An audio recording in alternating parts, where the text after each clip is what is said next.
3h moins le quart et je suis avec François Bonneau, président de la région Centre-Val de Loire. Bonjour François Bonneau. Bonjour. Comment allez-vous ? Très bien, parce que je suis entouré de jeunes ici ce matin et cet après-midi à jouer les tours et qu'il se passe, je crois, quelque chose de très très intéressant pour la démocratie. C'est ça, beaucoup de jeunes dans tout le forum. Absolument. Ça vous fait plaisir du coup. Mais ça me fait plaisir, vous savez, en 2018, il y a juste un an, au moment des vœux, je disais 2018 et les années qui vont suivre, mais 2018, année de la jeunesse. Nous fixions, à l'échelle de la région Centre-Val de Loire, une absolue priorité à la prise en compte de la jeunesse, de ses attentes, à la mobilisation de la jeunesse dans un processus citoyen. Et nous sommes aujourd'hui sur une très belle étape. Notamment sur le climat, par exemple, en ce moment. Oui. Ou autre, hein, même la sensibilisation, et plusieurs sujets comme ça qui se développent un peu partout. Parler du climat, c'était intéressant le jour de la mobilisation des jeunes et notamment des lycéens sur le climat. J'avais à mon bureau des rendez-vous, des réunions, etc. Et on me dit, il y a des jeunes, une délégation de jeunes qui souhaitent vous rencontrer. Donc on a fait un peu de place dans l'agenda de la journée. On a trouvé un moment pour le faire. Et j'ai d'abord écouté. Et j'étais honnêtement très impressionné à la fois par la vision que ces jeunes ont des enjeux environnementaux, des enjeux de développement durable, des enjeux du climat pour la planète. Il y a déjà beaucoup de réflexions et beaucoup de volontés qui s'affirment. Il y a une claire conscience que les choses sont complexes et qu'il faut inventer des nouveaux modèles de production, de mobilité, etc. pour répondre. Et puis, si je devais donner un complément, il y avait dans la presse quotidienne régionale, je crois que c'était vendredi matin, un petit billet.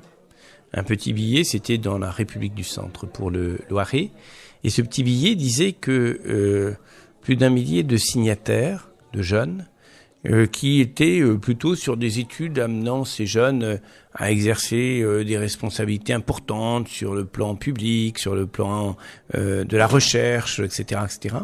Eh bien, ces jeunes disaient, ensemble, nous voulons travailler à un autre modèle de développement. On ne veut pas simplement, en tant que jeunes citoyens, modifier nos habitudes.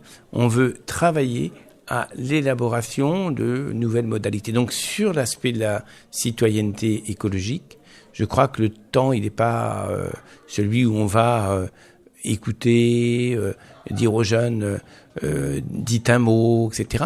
Le temps est à construire, vraiment construire, co-construire dans notre société les réponses rapides, concrètes aux grands défis climatiques. Et plusieurs organisations ou autres ont été réalisées dans ces alentours-là, les deux derniers mois notamment. À Bello, on a créé, par exemple, à Rémi Bello, au lycée Rémi Bello, on a créé Bello s'engage, qui répondait justement on a dit en gros que Bello s'engage pour le climat. Donc on a fait une grosse conférence avec plusieurs terminales. On espère que des premières vont nous rejoindre. Mais c'est un exemple de choses qu'on a mis en place pour le climat. Une grosse conférence comme ça qui a été réalisée du coup à le retour. C'est très bien. Et la notion d'engagement. Bello s'engage pour le climat. Ça veut dire que vous ne revendiquez pas uniquement le fait d'y réfléchir, de donner votre avis et d'exprimer par exemple une appréhension, mais vous exprimez la notion d'engagement et quand on s'engage, ça veut dire qu'on s'engage à faire.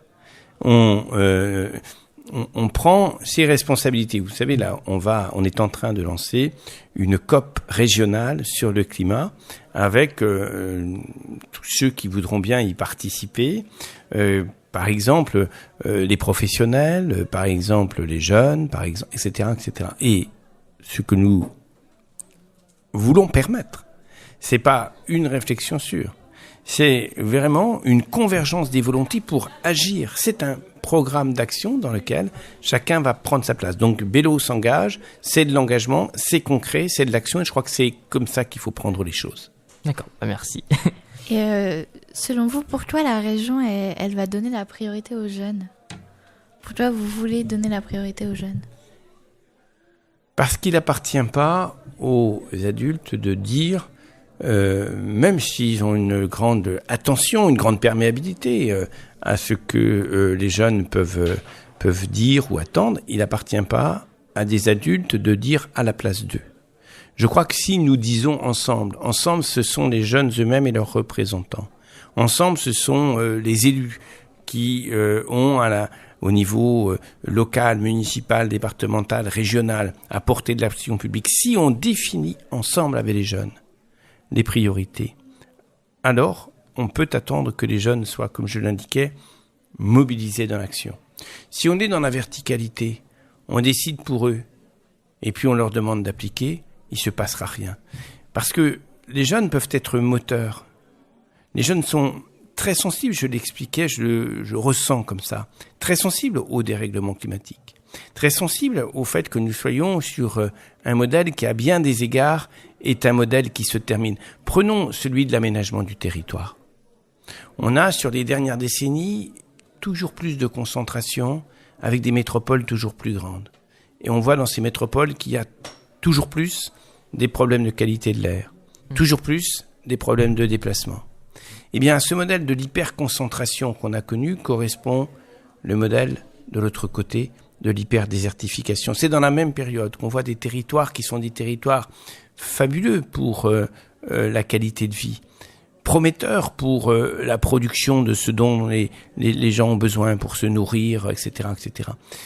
Le modèle, il n'est pas bien, il n'est pas bon, il est, je crois, véritablement aujourd'hui très très décalé, il crée des injustices, ce modèle-là, et il n'est pas, on peut pas le poursuivre comme ça. Ça peut pas, les métropoles peuvent pas continuer à grandir jusqu'au ciel et les déserts à être toujours plus sans personnes.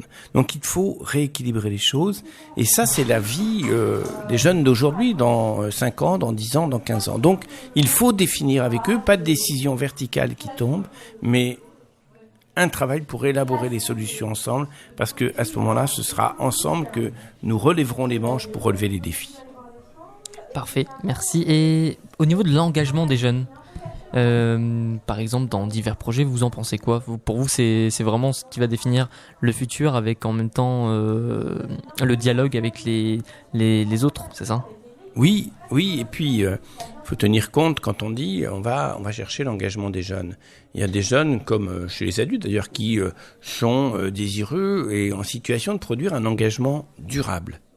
Ils vont s'engager pour une cause, ils vont être dans une association, ils vont construire mois après mois, année après année, avec d'autres, des réseaux pour agir.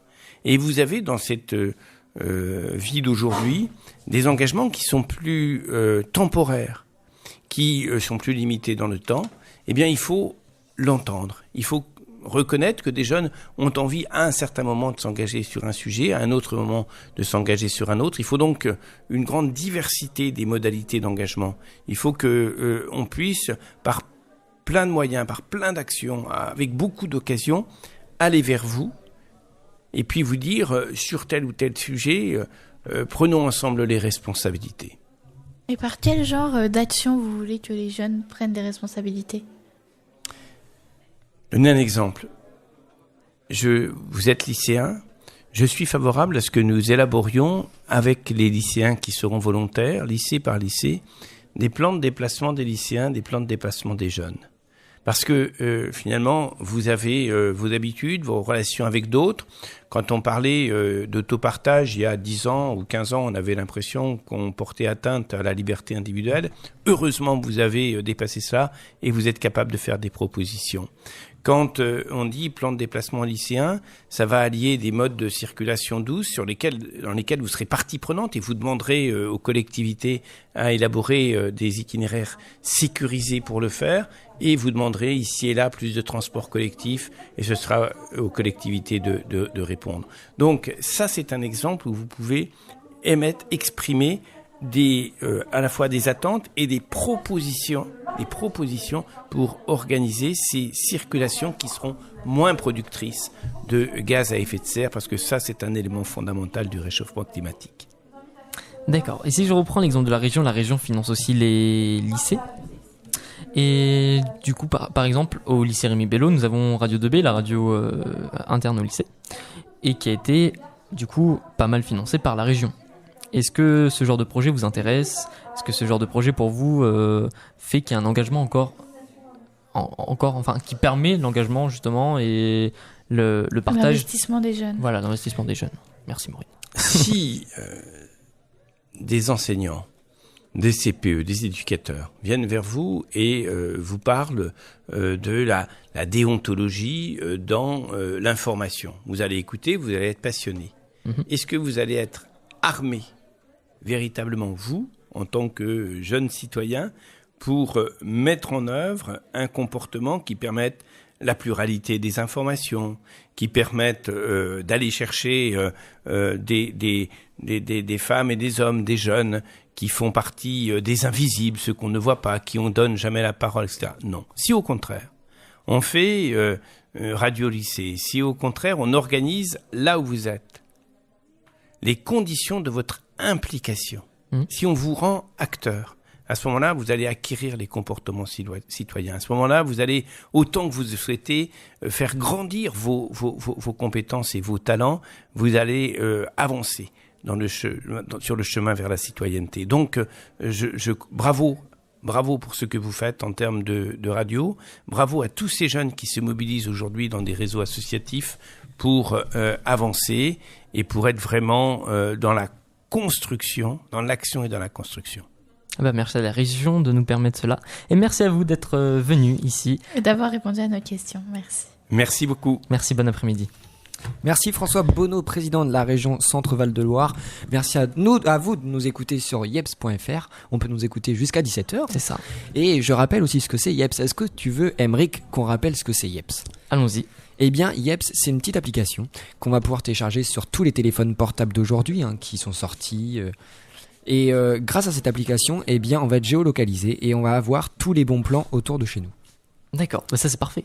C'est pas mal, hein. On l'ouvre, tu l'as téléchargé, on se localise et paf. Voilà, c'est ça. Les bons plans. On l'ouvre et on a tous les bons plans, tous les conseils, toutes les places, par exemple, je sais pas, je vais aller directement sur l'application et je vois par exemple qu'on a des places à gagner pour un match de foot, un match de rugby ou encore des places de TER à moins 50% pour les jeunes de 15 à 25 ans. C'est pas mal. C'est parfait. Rejoignez l'application Yeps. Voilà. On se quitte en petite musique ? C'est ça. On se retrouve juste après. C'est ça. On est là jusqu'à 17h, donc voilà. Restez à l'écoute et venez bien sûr au forum. On vous attend.